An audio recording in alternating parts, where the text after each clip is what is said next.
Then I would come to the question of judicial independence, a check to balance judicial powers.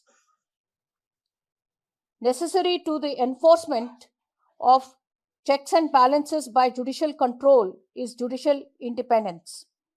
The inception point of any understanding of independence of the judicial organ is the doctrine of separation of powers and the consequent independence of the judiciary from the executive and the legislature.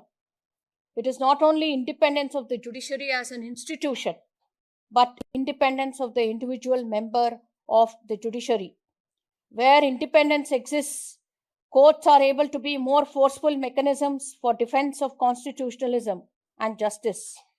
Article 50 of the Constitution urges for separation of judiciary from the executive in public services and the law. The focus of independence of judiciary is what Montesquieu conceptualized, that there should be institutional separation and judicial independence. Ultimately, it depends on every member of the judiciary. Political insularity is one aspect, the other is with regard to impartiality. The third component is the position of courts within the larger political system and their functional relationship with the other branches of the system. Independence of judiciary is more closely related to supremacy of the law.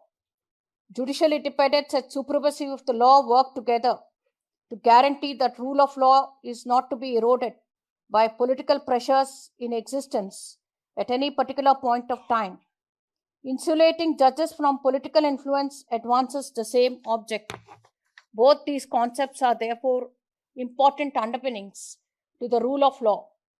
The next aspect is whether independence of the judiciary is related to the concept of judicial accountability. My answer is yes.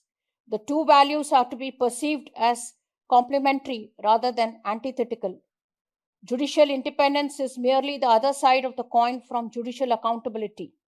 The two are not at war with each other, but rather are complements. Neither is an end in itself, but rather means to an end, or a variety of ends surrounding the constitutional ideals. The further aspects on judicial independence I would not like to touch upon, except quoting Justice Frankfurter in Baker versus Carr when he said, quote, "The court's authority, possessed of neither the purse nor the sword, ultimately rests on sustained public confidence in its moral sanction." I am always concerned about the public confidence in courts. The rule of law, which is defended by an independent judiciary, plays a crucial function by ensuring that civil and political rights and civil liberties are safe and equality and dignity of citizens are not at risk. Ultimately, the extent of the judiciary and its independence relates to independence, impartiality, integrity of the men and women holding judicial office. It is therefore all important to appoint meritorious judges who have the pulse of the Indian society and the country in their hearts and the rule of law in their mind while seeking to render justice. It is the personality of judges that will determine, in truest sense, the extent of judicial independence and autonomy. Justice Natarajan, he personified what I just said. In my view, independent exercise of judicial power is not only a judge's prerogative, but also a duty.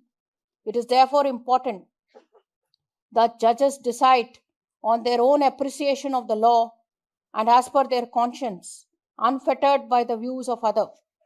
It is ultimately the individual conviction of a judge, his or her courage and independence, which would decide matters before the law. From therein would be true justice. This is recently we find that the Supreme Court has once again come up with quite a few dissents, and I'm happy to say that both my learned sister Justice Bela Trivedi and I have dissented in the Constitution bench matters. Therefore, not that women are more independent as such, but I want to bring it as a happy coincidence from the aspect of independence of judiciary, because the expression of independence from another judge is also an aspect of independence. This is independence of judiciary in its most enlightened form, I would say. On that note, I conclude my lecture with a firm hope that all gathered here will reaffirm our commitment to securing independence of the judiciary, remain alive to the challenges to it, and be vigilant in safeguarding and strengthening the judiciary. With this lecture, I pay my humble tribute to Justice S. Natarajan, and I thank the family of Justice Natarajan for inviting me to this lecture. As usual, my judgments are very long, and if I'm given a microphone also, I'm long. I'm sorry if I've tested your patience. I thank each one of you for your kind attention. Namaskar. Thank you, sir. I hope I did not overstep.